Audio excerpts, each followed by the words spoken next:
The MLB Gambling Podcast on the Sports Gambling Podcast Network is brought to you by Arctic Fantasy. Get up to $1K and deposit match when you sign up at Arctic Fantasy with promo code MLB SGPN.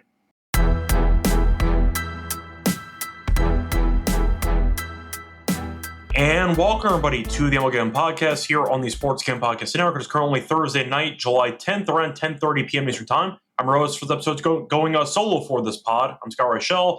Once again, apologies for the actual time of recording, but unfortunately I was traveling, could not make the usual recording time, and because of that I am going solo for the podcast tonight. So we're still here to break down the Friday games. Bunch of games to get through. I'll get into them as soon as possible. For that, though, a brief reminder that you can help support the show by leaving a like and subscribing to the YouTube channel. Also a reminder to check out the actual SGPN feed on Spotify and Apple to find all of the podcasts, picks, and episodes for all the different shows, whether it involves the MLB Gambling Podcast, NBA Gambling Podcast, Tennis Gambling Podcast as well. It's all in the SGPN feed. Also, check out the SGPN app, free download on the app stores. So once again, all of our picks and podcasts are available on the app and on Spotify and Apple with the SGPN feed, all completely free.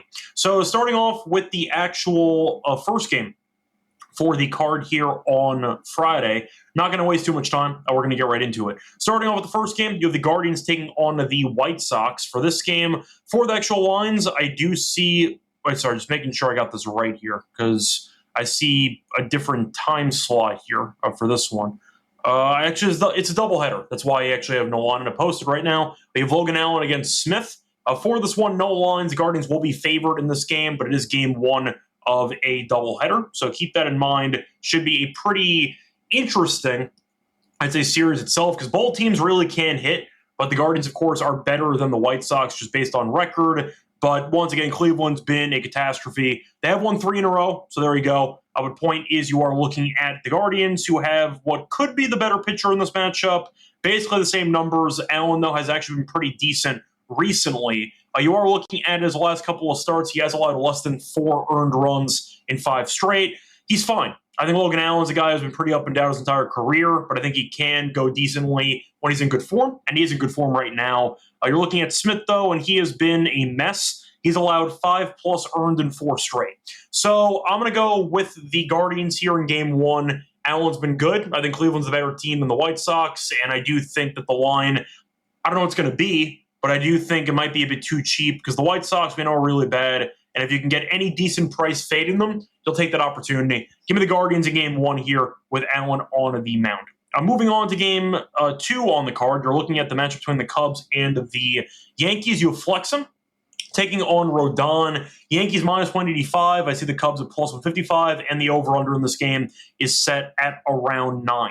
Juice of the over, though, about minus 120. Now, Flexen's been incredible, actually. 5-0, 0.83 ERA. Rodon, 9-6, 3.3 ERA. The Yankees had a miraculous comeback to sweep the Mariners on Thursday night as they were down 5-0, being no hit into the 8th inning. Came back, they rallied off Munoz in the 9th, and eventually ended up winning in extras with the sac fly by Judge. Great slide by Volpe in the 10th inning. For the Cubs, though, I know this team can mash. They are 55-38. 3 games better than the Yankees. They did win the finale against Minnesota as they won 8-1.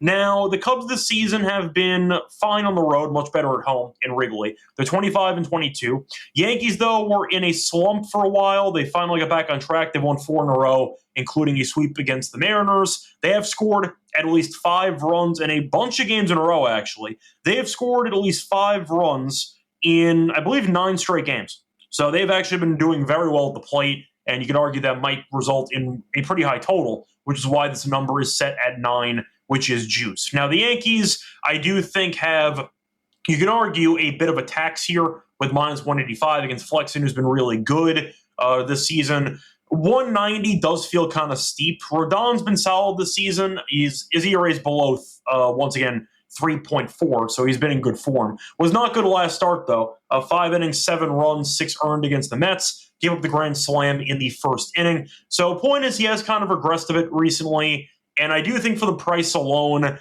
I'll go with the Cubs in this game. Yes, I know the Yankees are the hot hand. They used a lot of bullpen guys with the extra inning game. We saw Devin Williams get the win in the 10th inning.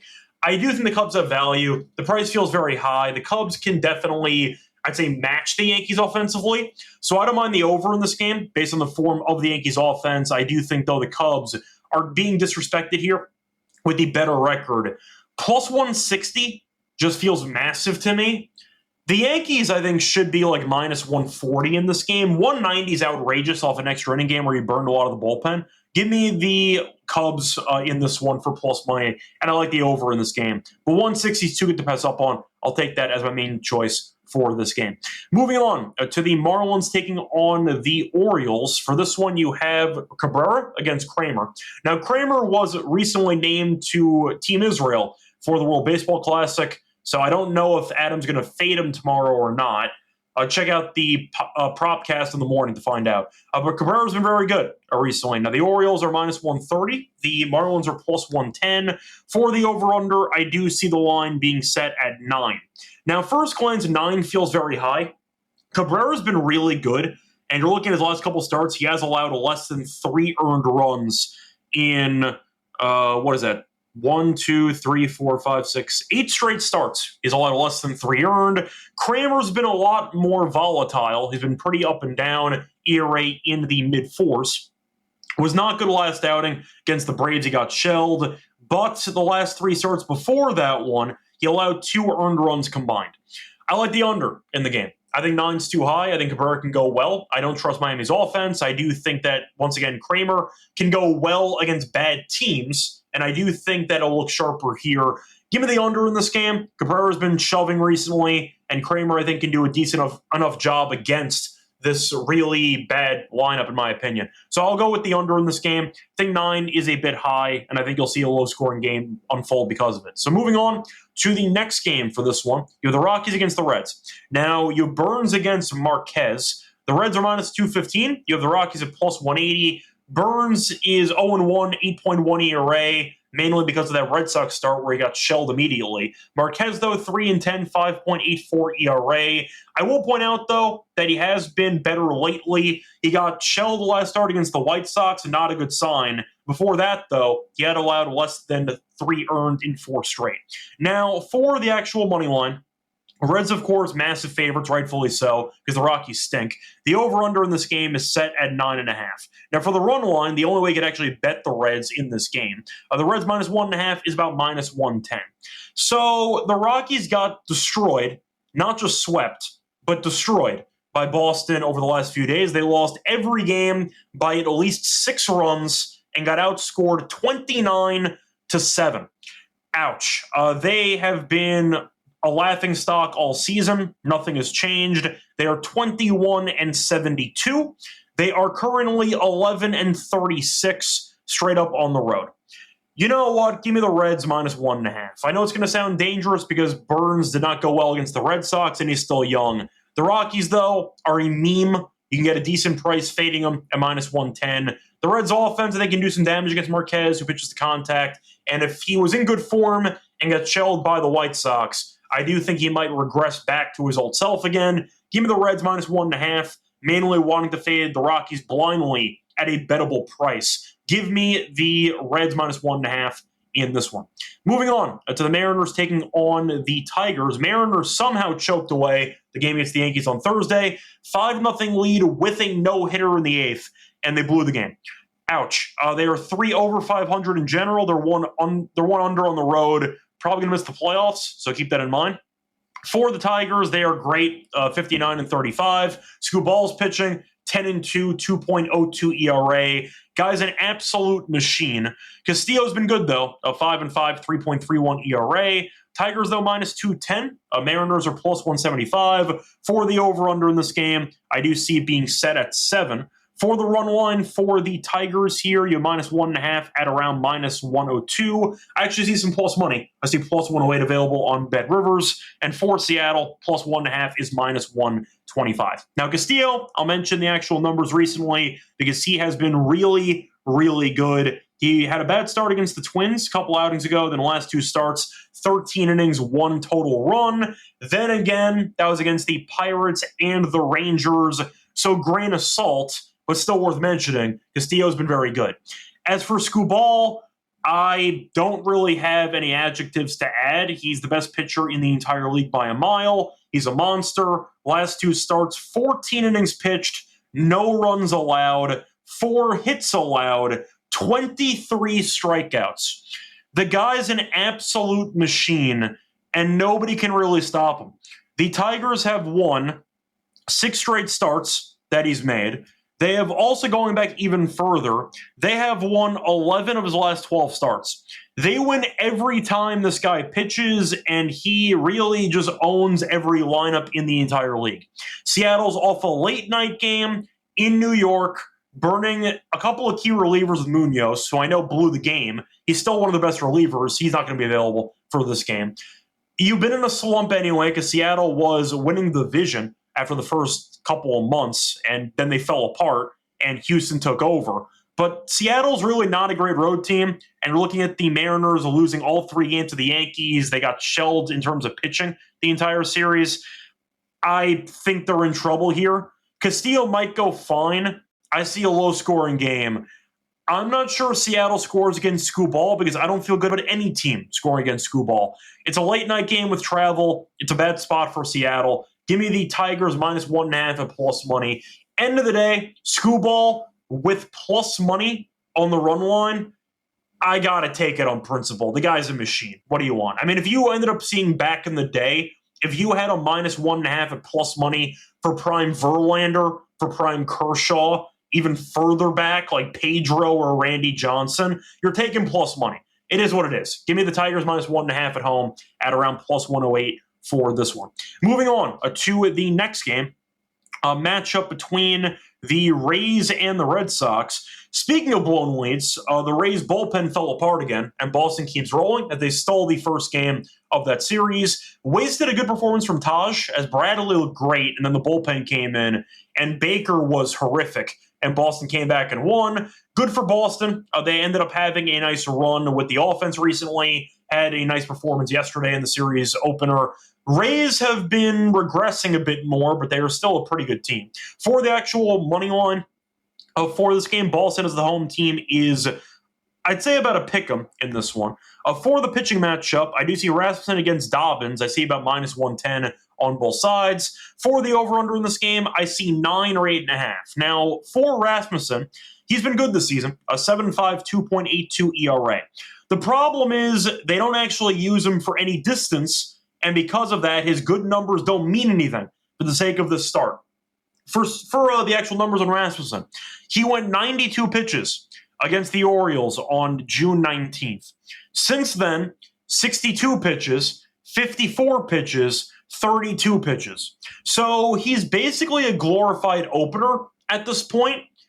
I don't really know why. They're trying to limit his innings, I guess, even though he's been one of the better pitchers in the rotation all season. So Rasmussen's been good, but he's basically going 2 innings. So I don't really care that he's starting this game because this bullpen is absolutely terrible based on the last month or so. Meanwhile, for Dobbins, he's not great, but he's fine. He's 4-1, 4.1 ERA. He is, just checking to see how he's doing. I know he was decent in his double A start that he had in rehab. I want to make sure that he's actually pitching confirmed for this matchup. Let me just see. No, I don't believe he's pitching because he made his minor league rehab start about 4 days ago. So I don't know who's pitching for Boston in this game. Apologies there, but it's not going to be Dobbins for this game. So ESPN is making up stuff again. For the matchup itself, though, I'll go Boston in this game. At the end of the day, Boston's bullpen has been better lately, and the offense has been very good recently, and that's been the main catalyst for the run, as Boston has been on a winning streak recently. Tampa, though, only 6 over now. They're only half a game ahead of Boston. Boston has won 7 in a row. They've been really, really good offensively during this stretch. I think Tampa's bullpen is going to get into some trouble for this game. And if Rasmussen, whose great numbers only get you about 2-3 innings at this point in the season, that's not good enough for me. Give me Boston in this game, despite not knowing who's pitching for this team. Moving on to the next matchup, you have Game 2 between the Guardians and the White Sox. So for this game, you have Gavin Williams against Cannon. Guardians minus 145, White Sox plus 120. For the over-under in this game, I see it being set at around, about 8.5, give or take in this game. So Williams, we saw get robbed of a great performance last start because he went 6 innings, 1 hit, no runs, and we ended up seeing them blow the game in the 9th inning with the Colossi wild pitch, and then they lost in extras. So Williams has been up and down for most of the season.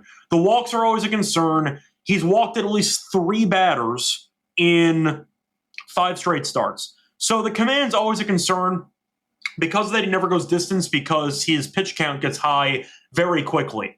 Now, for the opposing pitcher in Cannon, I've never been a big Cannon guy. However, he's been okay last 2 outings, 8 in the third and 3 earned runs. The point is, I don't think he goes much distance, and I don't think he's very good. So based on that, I think I am going to go with Williams by default. I don't mind maybe going for a first 5 under, or maybe Cleveland minus a half in the first 5, because I do think that Gavin Williams is better than Cannon, but do I really trust the Guardians' offense to hit? Not really, so I guess I'm on the under in this game, just daring either offense to do something in this matchup, but I think Cleveland should be favored. I think this line makes sense. I'll go Gavin Williams for the hell of it, but I'm probably not going to bet that for this actual price.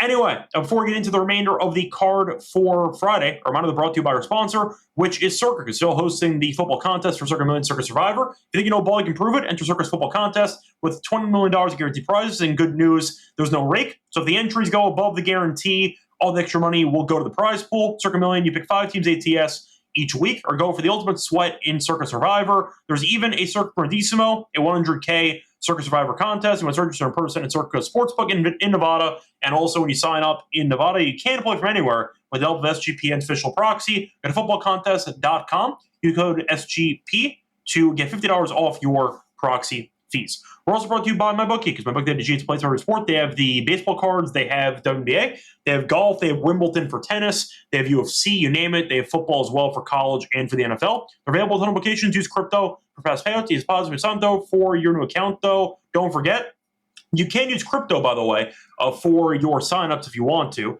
But a reminder, when you sign up for a new account, use the code SGPN. They get a special 100% doesn't match up to 1K. Terms and conditions apply. My Bookie promo code SGPN. Welcome back, everyone, to the MLB Gambling Podcast with the first couple games on the card for Friday. Time to keep rolling with the rest of the slate. Moving on to the Mets taking on the Royals, a weird series against the Orioles. The Mets did not fare well in for the doubleheader on Thursday. Royals, though, 2 under. They still can't hit. Big story for the game, Senga is back for the Mets. How long will he go? We don't know. But he's been insane this season, and the Mets need him. So Senga is 7-3, 1.47 ERA. Waka 4-9, 3.83 ERA. Mets minus 150. The Royals are plus 125. For the over-under in this game, I see it being set at 9. Now, Waka's had a pretty weird season because, as mentioned before, his ERA is below 4, but he's 4-9. At home, 2.81 ERA. However, he's been really bad lately. Last 3 starts, he has gone a total of 15 innings, and he has allowed a total of 12 earned runs. The problem is, do I want to lay 150 with the Mets, who've been terrible for the last month or so? Not really. Not really interested in that proposition. However, do I want to go with maybe the Royals team total under and trust Senga to pitch well for this matchup? That could be an option. Senga, I'll point out, has not pitched in the majors since the middle of June 12th. So Senga might go well. He might not go long in this matchup, but I don't trust Waka at all. He's been really bad. So maybe Mets first 5. You take Senga against Waka, go from there. But the Royals, we know, can't hit. Worst offensive team at home in the league. Mets have been terrible. They had a doubleheader on Thursday, so I'm assuming Senga might have to go 5 in this game. I'll go Mets first 5. I'll go basic, I'd say, approach here. Give me the better pitcher early in the game. Will I bet this? Absolutely not. I'm just not going to. The Mets, I'm not going anywhere near with a 10-foot pole. The Royals stink. I'll avoid both teams. I'll give you the Mets first 5, but I'm not going to bet this game. For this one, I see also mentioning that the Red Sox are actually dogs in a spot at minus 102. I don't get it either. Rasmussen's good numbers only mean about 2-3 innings. I don't really care. I'll go with Boston in that one. Before this game, Given the Mets' first 5, I'm not going to bet it, though. Full disclosure. Moving on to the Pirates taking on the Twins. You have Skeens against Ryan. For this one, Twins minus 125. The Pirates are a plus 105. For the over-under in this game, I see it being set at around 6.5 or 7. Is that a fair line? Definitely. Skeens, we know, has been great. 1.94 ERA, 4-7 record. What an absolute waste of an elite pitcher. Last 2 starts, 10 innings pitched, no runs. I'll point out, it's going to be his last start pre-All-Star break. There is a chance that he might go 5 innings again to save his arm to pitch in the All-Star game. Could happen. So Skeens might only go 5 here. Keep that in mind. He's been going 5 the last 2 starts. They have kind of been short on the pitch count. So if you are going Pittsburgh, keep in mind, he might not go more than 5 innings. For Ryan, he's been really good as well. Now, for his numbers, 2.76 ERA. He was very good against the Rays last start, 2 earned runs in 6 innings. He's allowed a total of 3 runs in his last 3 starts combined. My prediction, first 5 under. Give me Skeens and Ryan. I will avoid 4 innings of Pittsburgh's bullpen. Good enough for me. I like Minnesota on the money line because A, Skeens only going to go 5 innings. B, they never win his starts anyway. So I do think that the Tigers are an example of an elite pitcher with Skubal, with an actual offense that can get him wins. The Pirates have an elite pitcher and do nothing to help him by comparison. So Skubal, for example, is winning almost every start that he's in because the Tigers have a legitimate offense. The Pirates have nothing. It's a flashback to Felix Hernandez back in Seattle or DeGrom back with the Mets. It's a waste of time. You're going to be looking at decent prices, not in this case, but in most cases, where you look at Skeens, a bunch of zeros on the board, he gets pulled, 2-run homer by the bullpen. Happens all the time. It's a waste. Give me Minnesota for this game. I think Skubal goes 5. Don't mind his under-outs, actually, for this one, but I am going to go with the Twins. I like the first 5 under in this game. Skubal, I think, will go a long time because he's really, really good. Skeens probably only goes 5. They pull him. Good enough for me. Give me the first 5 under in this game between Pittsburgh and Minnesota. Moving on to the next matchup, the Rangers taking on the Astros. For this one, we know that Texas is playing right now, actually. They were up 9-0, and they still are in the 4th inning. However, despite the performance on Thursday, this team still stinks. They're about to be 46-48.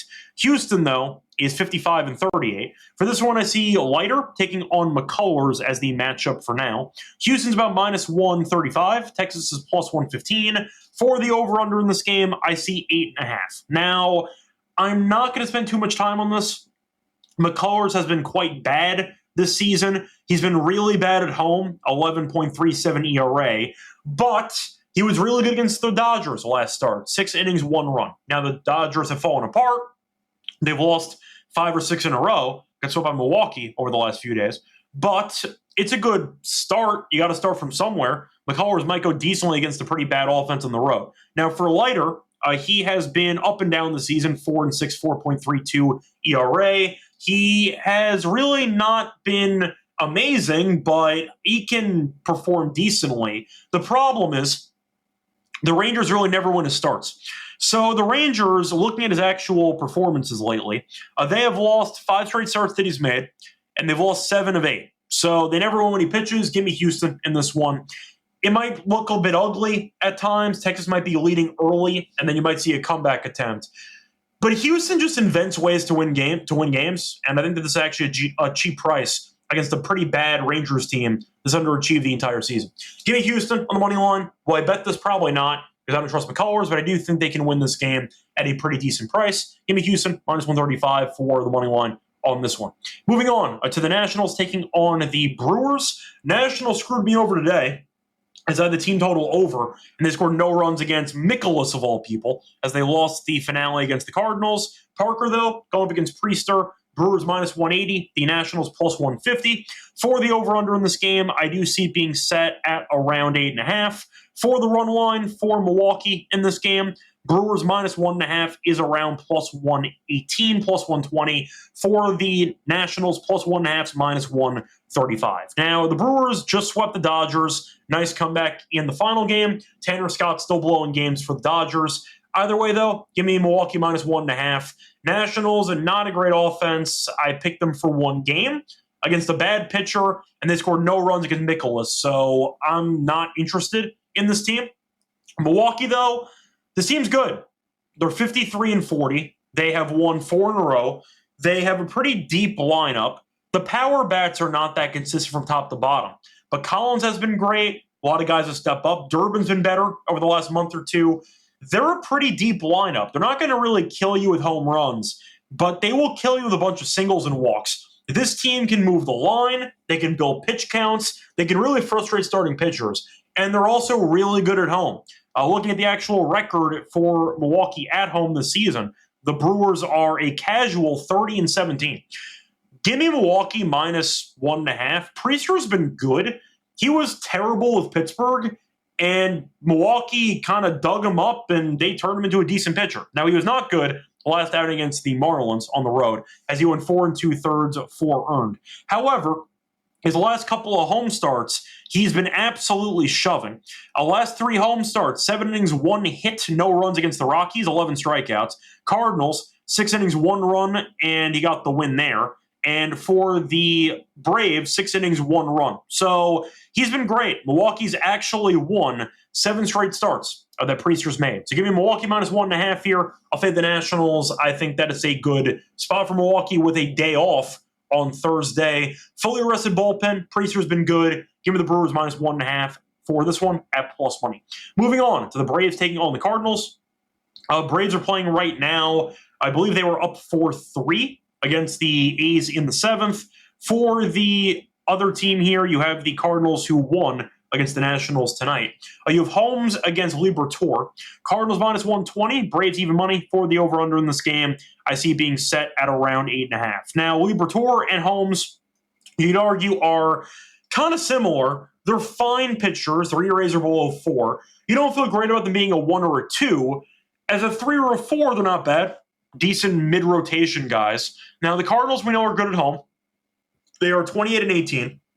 For Atlanta, they're really bad in general, really bad on the road, as they are 16-29. Now, I think I'm going to go with the Cardinals anyway. The Braves have been overrated all season. They've been overpriced all season. This line makes sense. Holmes has been good. He's allowed 4 earned in his last 4 starts combined. However, it might just be based on the price itself. Fading Atlanta on the road at minus 120 is just such a phenomenal concept. I can't really turn that down. Liberatore's allowed 6 runs in his last 4 starts combined. So both guys have actually been pretty good recently, but St. Louis at home has some devil magic going on, and the Braves can't win on the road to save their lives. Give me the Cardinals minus 120 as my thought for this one. I see Don asking a question. 2 pitchers that I like that might get 5 Ks for tomorrow. So are those going to be anybody, or you want people with decent prices? Because Skubal and Skeens are going to get to 5 each. But do you want like actual value options? Because I'm trying to think of who to go with. Priester, I don't mind, actually. I think Priester's in a decent spot. I potentially strike out a decent amount of guys there for Washington. That could be interesting if you want to go for Priester. Could be a decent price. I don't actually mind Joe Ryan. I think Ryan could be decent for strikeouts. If you want to go for a guy tomorrow, I think he can go well against this bad Pittsburgh offense. Cabrera can go decently against Baltimore. Couple of options there. Your obvious choices are Skubal and Skeens, but the minus on that's going to be insane. So a couple of options there, a couple of guys. There we go. I'm moving on to the next game. You're looking at the next matchup, which is going to be between the Diamondbacks and the Angels. Both teams playing right now. Angels getting blown out 9-0. Diamondbacks are tied 2-2 in the 5th against the Padres. For this one, though, you have Nelson against Anderson. Nelson, I think, had a perfect game through 5 innings last start. And I think he had a no-hitter through about 6 against the Royals, and they won. For this one, though, the Diamondbacks minus 125. The Angels are plus 105. Anderson has not been good this season. I'd say his ERA has been okay, but overall, not exactly cutting it recently. Last start, 5 innings, 8 hits, 3 runs against the Blue Jays. He's been up and down. He's not a guy that's going to wow you because his fastball is non-existent, so he's kind of a junk ball pitcher at the stage in his career. Mentioned the home numbers, though, very good, a 2.66 ERA. As for Nelson, yeah, he's been good. 5-2, 3.39 ERA. Last start, 7 innings, 1 run against the Royals. He's allowed less than 3 earned runs in 5 straight starts. So he's been shoving lately. And Arizona offensively can be streaky. Carroll finally came back. They can hit. I'll go Diamondbacks here. They're better than the Angels. Like, I understand the Angels' record is similar to Arizona, but I do think Arizona's the better team. And I think the Angels are a team that's overachieved up to this point. They can't really pitch. They are about to lose their 5th game out of the last 7. I will go with the Diamondbacks here. I think the offense is better. I think Nelson's better. I think it's a good spot for Arizona, actually. Give me the Diamondbacks minus 125 as my choice for this one. Moving on to the Phillies taking on the Padres. So for this one, you're looking at the match between Suarez and Bergert. For this one, Phillies minus 165, Padres plus 140. For the over-under in this game, I see 8.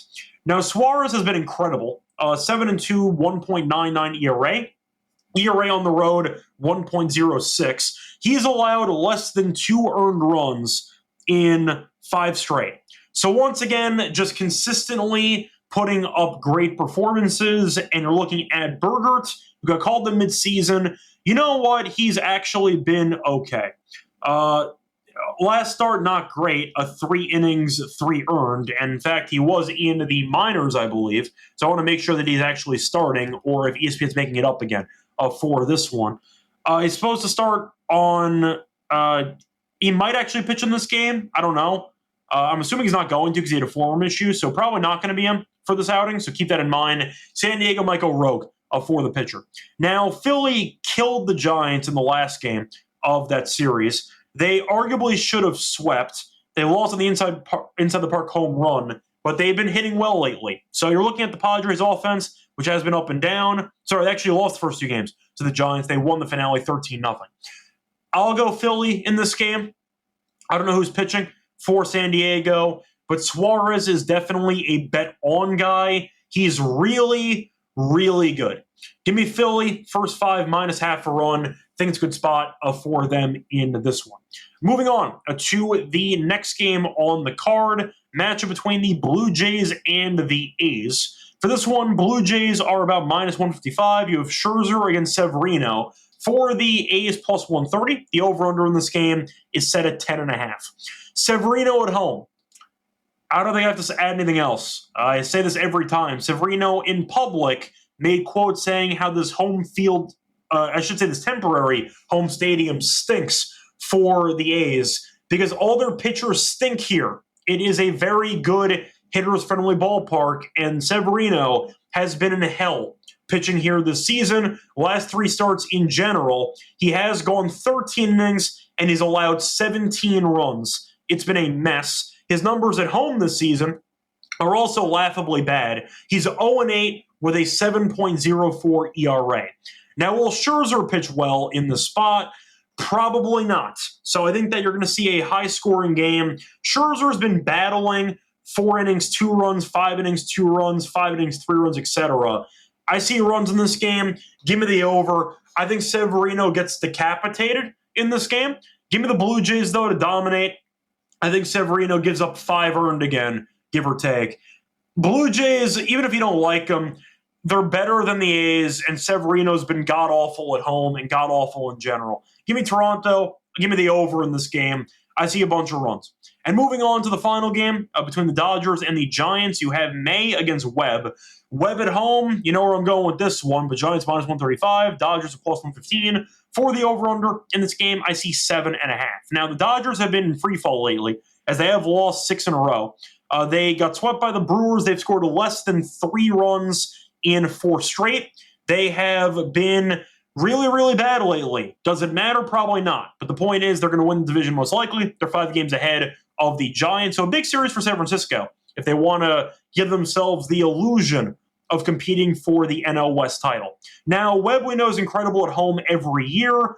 This year is no different. 59 1/3 innings pitched, a 1.52 ERA at home. The last couple outings, he's been consistent. 6 2/3, 2 runs, 6 1/3, 3 runs, 6 innings, 2 runs, 7 innings, 1 run, etc. He's Logan Webb. I don't have to add anything else. Pretty self-explanatory. He's a Logan Webb, is what he does. So for this one, give me the under in this game. Dodgers can't hit. Webb's been great. May's been fine recently. And the Giants offensively have not really been good either. I do think May can go decently against this team, but it's mainly wanting to take Webb against this Dodgers offense right now. For the actual pricing, you're looking at the Giants, who are favored in the game, which I agree with, but unfortunately, I don't know if I like the value. I was hoping that you'd blindly get the Dodgers at like minus 120, take the Giants at even money, and go from there. But I think the odds makers got this right, with Webb being favored against a team in free fall. Give me the under. 7.5 with Webb is a high total in this ballpark. I'll go under. I do it all the time. Give me the under with Webb at night in San Francisco. Give me a classic 4-2 game, and we'll go from there. It's going to wrap it up, though, for all the games on the card. Time to move on into the lock and dog plays. For that, the reminder, brought to you by our sponsor, Arm Fantasy, because they're doing Best Ball Mania, happening all summer long, giving away $15 million in prizes, putting $2 million for first place. No waiver wire, no argument about trades. Best ball is the best way to play fantasy football. And a reminder, Arnold is also available for Pick'em. If you want to create some entries, sign up, though, with the code MLBSGPN to get a special pick in first times that offer up to $1K in bonus cash on fantasy promo code MLBSGPN. We're also supported by Rhythm, because they have power trends, which are the best of what the house models have to offer. They are added to patterns, and they can give you great props to tail blindly with all of the model data supporting it. They have great numbers so far. MLB this season power trends are at a win rate of 63%, ROI of 4.5% over the past 400 bets. WNBA, though, has been really good lately. Power trends 35 and 20 since launch, 63% hit rate as well.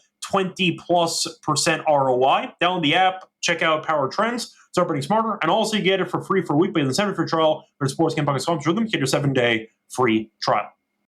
Welcome back, everyone, to the MLB Gambling Podcast. Finish going through all the games for the Friday card. Time to move on into the lock and dog picks. Swept the last episode, been in a good form recently on the picks section. Going to try to keep rolling here for the games on Friday. So I actually liked a lot on the card. We're just going to make this interesting for the lock and dog, because I actually saw a couple of angles I could go with for the card itself. For the lock, do I want to go with the under in that Marlins game? I mean, I got a bunch of options. I can go with potentially going with the Reds fading the Rockies. I can go with the Red Sox potentially. I can go with the first 5 under in the Pirates game. I got a lot of options here, which is going to be pretty tricky to choose one that I have to go with. For my lock, though, I'm going to go with that under in the Marlins and the Orioles game. I think it's a good match between two pitchers that can, once again, look sharp against bad offenses. It's at 9, minus 105 on FanDuel. Kramer, I think, can go fine here. Maybe he's in good spirits after joining Team Israel for the World Baseball Classic. Cabrera's been great. The Orioles offense has been better lately to some degree, but Cabrera's been really good for about 2 months straight at this point, and he's got great stuff. Kramer, I think, can go well enough to not get killed by Miami, and Miami can't really hit either. Give me the under 9 as my lock for the show. Minus 105, too good to pass up on. I'll take that as my lock.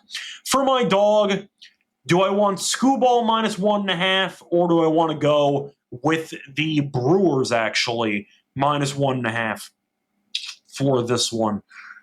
I think I'll go Brewers minus 1.5. It's plus 120. Can't really turn that down. Priester's been great, and I do think Milwaukee, based on the form they're in, sweeping the Dodgers, morale's high. They had a day off on Thursday. Bullpen's been good, too. Fully available. I think it's a good spot for them. Looking at Priester, just for the actual numbers at home, 3.03 ERA. Milwaukee, once again, has won 7 straight starts that he's made.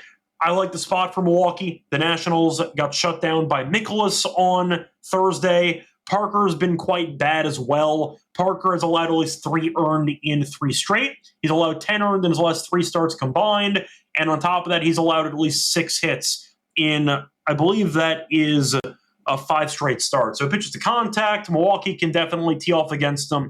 See a good matchup at plus money. Give him the Brewers plus 120 for the run line. So once again, the plays here for the show, lock's going to be on the under 9 between the Orioles and the Marlins. For the dog, give me the Brewers minus 1.5 at around plus 120. Now, for the home run pick, for the show. I want to see Severino's numbers again because it probably is going to be in that game. The problem is that you're looking at the odds makers kind of really juicing the home run plays in this matchup because of the ballpark and Severino just getting killed in this ballpark every time he pitches there. So I think I will go with Toronto. Vlad's going to be the common choice, but despite not being a great home run option this season, I want to see the home run numbers, though, that each guy has against him. Springer's got 2, but he's 3 for 31 lifetime. Jesus. 3 for 31. It might actually be Vlad for this one. Unless I want to go with somebody else, which could be a potential pivot. Let me just see quickly again if there's anybody else I want to take home run plays against for the card. I didn't see many home run fades, just guys that I think get absolutely blasted. Parker might, but it might be death by paper cut against Milwaukee, a bunch of singles and doubles. Not really a home run heavy lineup. The no home run in the Giants game's always fun with Webb pitching. I'll go Vlad. Why not? I think Severino is going to get shelled again. Vlad's a good option. Give me Vlad Jr.